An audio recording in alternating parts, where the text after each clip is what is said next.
Welcome to episode 9 of part 2 of Boys Corner. I'm talking to Beth Gentry. She goes to our church. Hope you enjoy it. I'm going to get it. Look at every... Look.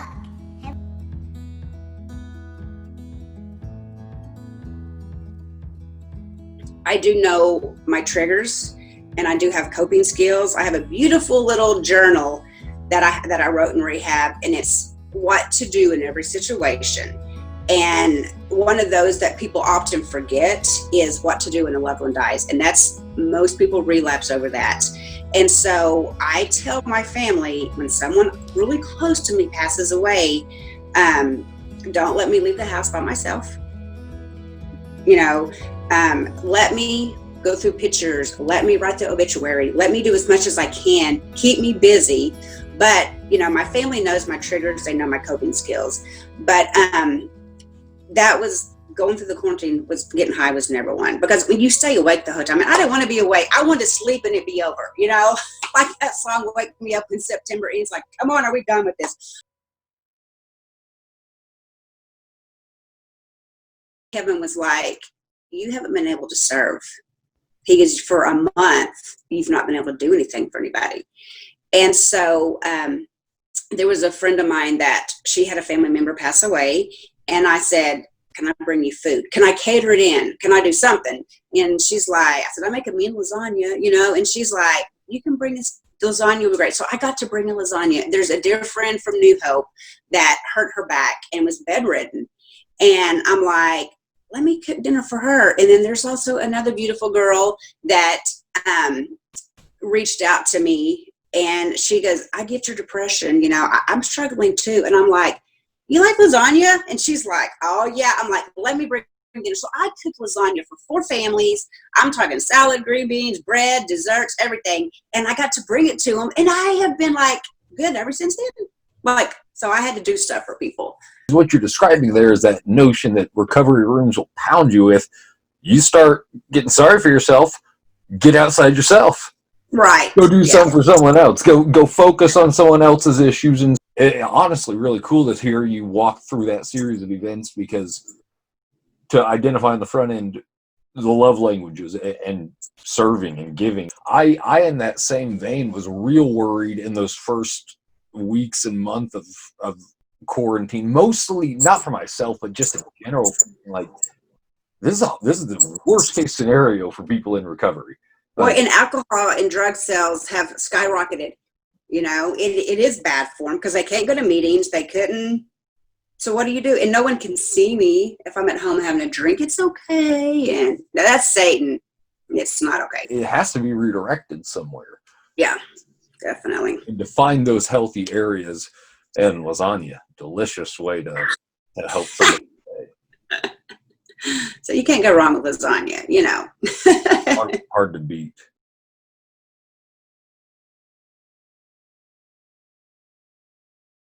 And we've enjoyed the moments, like when she woke up, and the nurse was like, I think it may be just muscle reactions. It's when we move her so she doesn't get bed sores and stuff, she'll open her eyes. But she was trying to get out of bed. Like, she can't really try, but she was pulling the covers and stuff. And so, man, we jumped on that. Like I said, it was the most beautiful thing.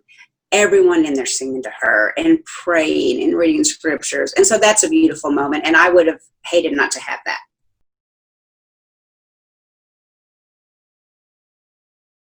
I mean, there's a reason God's kept me alive. So maybe I'm a lesson to everybody else of what not to be like. Or maybe I'm a kind of cool person. I don't know. Well, and I don't know that we're ever any one thing.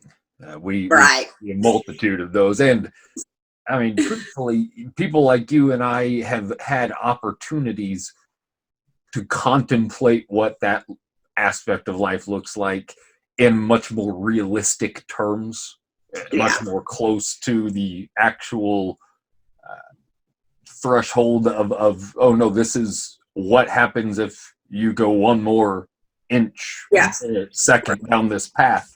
This is the end result. This is not the end. This is the starting point for eternity, but but there is something so much grander on the other side. And Kendall, I was kind of worried because, at the end of life, your mouth's open, your eyes are closed, and it can be kind of scary. But we brought her in, and Kendall immediately walked over and she said, "Can I give great grandma my blankie?" And I'm like, "Oh my gosh!" So she has 4 blankets, but she put it up there, and she's sitting there just singing to her, rubbing her little taggies on grandma, and she's like, "Is she gonna go to heaven?" I'm like, "Yes, she is." So it's been easy for us. And every time she opens her eyes, we're like, "Grandma, you get to go see Jesus." I mean, oh my gosh. And so last night, when she was kind of awake, we were taking turns talking about who's going to be in heaven. Like, Cy wanted Jonah. Like, "You're going to see Jonah." And Kendall was like, or Rylan was like, and Queen Esther and Ruth. Rylan's been reading Ruth. That's her Bible book right now. She loves Ruth. But you get to see Ruth, and you get to see Esther, and Moses and Abraham and the prophets, and just that's what you get to look forward to, not the worms are going to eat you. Having that hope in Jesus is so beautiful. So yeah, she's our biscuit right now. There's a lot of flour and baking soda and salt that's in the room right now. But you know what? And it's the fluffiest biscuits you've ever had in your life.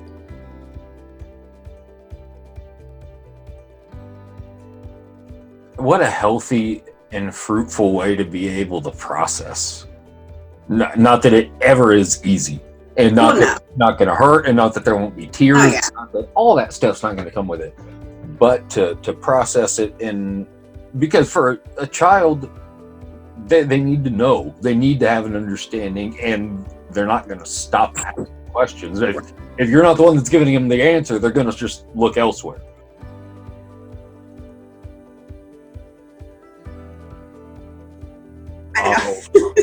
I got some help. Say hi, Corey. Say hi, Corey. Say hi, New Hope. How are you? Here, you can't hear you. I'm good. Are you holding your blankie? Yeah. Yes. Does Grandma have one of your blankies? Yeah. That's really sweet of you. I don't know. Yes, that was. And then Cy put his blanket up there, and then Rylan put her blanket up there. So she's got lots of taggies and love around her. Well, and I think a lot of times they don't want to pass in front of people. I don't know. And it's going to be so cool when we get to heaven one day and ask all these questions, or get to witness it. Say there's no tears. So I don't know that she could be in heaven looking down on us and not be sad. But maybe she just sees the good stuff. Maybe she just sees us singing to her and praying and knowing that she has blankies being rubbed on her. I don't know. Like I said, I'm not scared to death. I would hate to leave my kids right now because they need mom, but man, there's nothing better than heaven. I tell my girls all the time, there is nothing this world will offer you that is better than heaven. There is no man, there is no drug, there is no drink. There is nothing better than what heaven has to offer you. And there is nothing worse than what hell can be like. I've talked to some people who blame God for things that happened in their life. And once again, let's focus on the good. What can we pull out of this? It's not God's fault. But then there's more people that I see the miracles. They talk about the miracles. I don't know. When I was in rehab, I'd go to church every Sunday, and the preacher at Del City, Sean Fowler, did a series on the Sermon on the Mount, but it was the 12 steps. Because there were, my friend that's a quadriplegic, her mom and dad go to New Hope. Great people, Gary and Judy Roach. Okay. And Laura comes to church quite a bit in her wheelchair. She'll tell you, I would rather have this than have my arms and legs and be using drugs. So was a huge encouragement, but she was going to Del City at the time. I have 2 really close guy friends. So there were 5 of us that were the church addicts. we weren't actively using at the time, but Sean decided to do a series, and it brought out a lot more than anybody realized. And more people were able to say, you know what, I struggle with drinking. I struggle with this. I struggle with that. The 12 steps are the Sermon on the Mount. My meetings are every Sunday and Wednesday, and then you take those away because of quarantine. And that's kind of a struggle. But, and I know that I'm not the poster child for recovery as far as like meetings and things because I don't go, but I go. My meetings are just called God, and my 12 steps, the Sermon on the Mount. So I do go. Well, and here's the thing, Beth, and I'm totally with you on that. I'd have no sustainability if I hadn't gone to meetings as frequently as I did early on. I know that. Period. I had to get familiar with the program. I had to learn it like it was a course and train myself to know it as a fundamental. Right. And without the conjunction of regular spiritual life and being able to share it and talk to people about it and be real about it and have a family that knows and friends that know and people who are aware. And I think we get a lot of those same meeting capacities within, particularly being at New Hope, in a place that allows us to open those doors a little bit.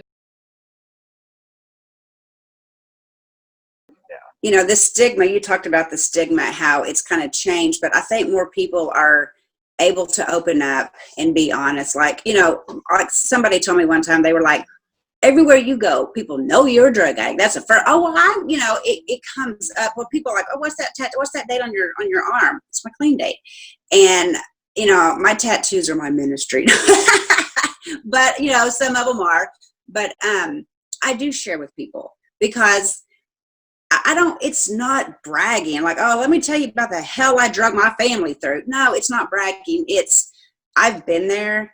How can I help you? Like, I pray, God, let me encourage other people and inspire. And on the same hand, let me be encouraged and inspired. That's my daily prayer, part of it. And so by being honest, there are people that have come up to me that are like, I'm struggling. Or they've come up and gone, you know what, I'm an alcoholic. No one really knows that, but you call me anytime. I don't care what time it is. You call me and we'll work through this together. So it's the stigma is not so much, oh, they're horrible people, but they do change. They can find recovery. And like, I'm a certified peer recovery support specialist. You had to gone through an addiction and go in recovery to have that job. So they're finding out, yes, 8 years of college is great. Psychology is great. And they have wonderful wisdom. But like one example was when I was working at North Care, a girl came in my office one day. She's like, hey, can I talk to him? I'm like, yeah, sure, whatever. So she's on the floor, the door's open. It's not a counseling session. And she just starts opening up about the abuse and she starts just pouring everything out to me. And I'm like, okay. And when she left, her counselor came in because she was coming to get her for a session. And her counselor's like, Jamie, I'll be with you in a second. And I can say your name because she's passed away. But I'll be with you in a second. I need to talk to Beth real quick. And she shuts the door and she goes, what did you say to her to get her to open up? For 3 years, we've tried to get this girl to open up. What did you say? And I'm like, she just asked if she could come out and talk and just hang out. And she said, this is why you're important. Because she trusts you because you know those feelings, know what it's like to struggle. I don't. I've had a perfect life. I don't know what it's like to want to go get high. And they hear that all the time was, well, you really don't understand. So they're finding these peer recovery support specialists are key to people getting some help because it's easy to look at someone that's been there and go, I just want to go get high. I want to go shove a needle in my arm. Okay, well, I know you do, and I know that feeling, but let's see what else we can do. Where people are like, well, why would you even think that? Like, well, how could you even think that anymore? Because I've been there. It's like,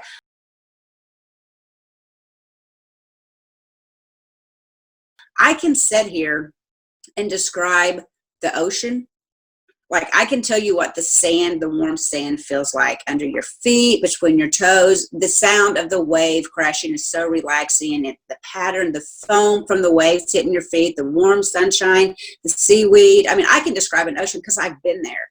I can't tell you what it's like to fall out of an airplane, go skydiving. I don't know that. So I can't help someone who's who want to know what it's like to skydive, I can tell you what it's like for someone who wants to go to the ocean. Those are, the same comparisons. I know what it's like, so I can help you. So it's, there's still some people who are like, oh, you're a drug addict. And 12 and a half years out, it's not quite as common. Any chance I get, I share it though.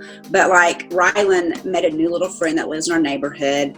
Mom and dad, both attorneys, they're great people. But I went and was visited with them one night and was there for like 2 hours talking. But I'm like, well, I'm in recovery. And I was just like, do I tell them? Are they going to be like, oh, my kid can't play with you because you're in recovery? Or, and they were like, oh, that is so great. Like my brother struggles with alcohol. So yeah, and we get it, but he's really struggling. So maybe you could talk to him, so I'm like, okay, I can still, and if you want to judge me, that's on you. Jesus loves me. And I told him, I will use this to help other people to know you. So if it means some people want to judge me, okay, Jesus loves me and I'm bringing people to him, and that's what's important. So that's life.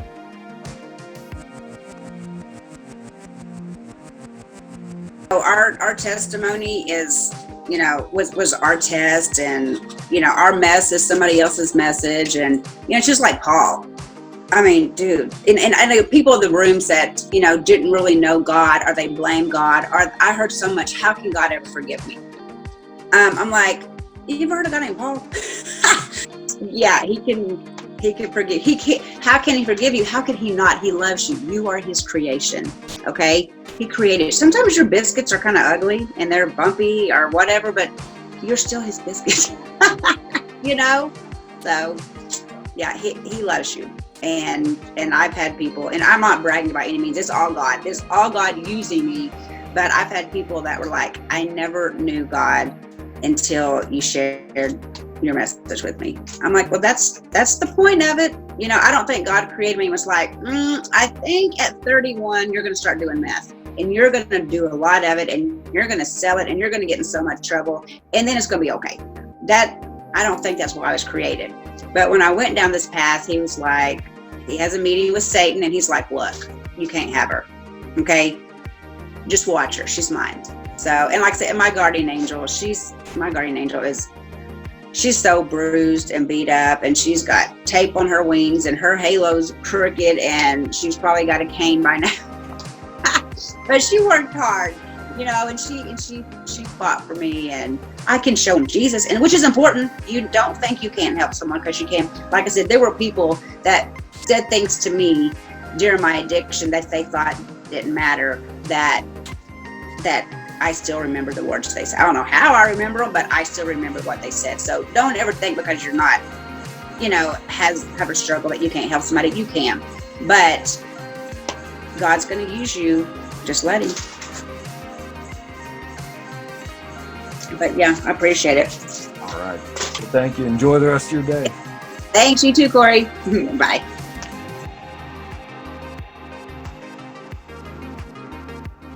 Thanks, Beth. We enjoyed it. Hope you enjoy it. Bye.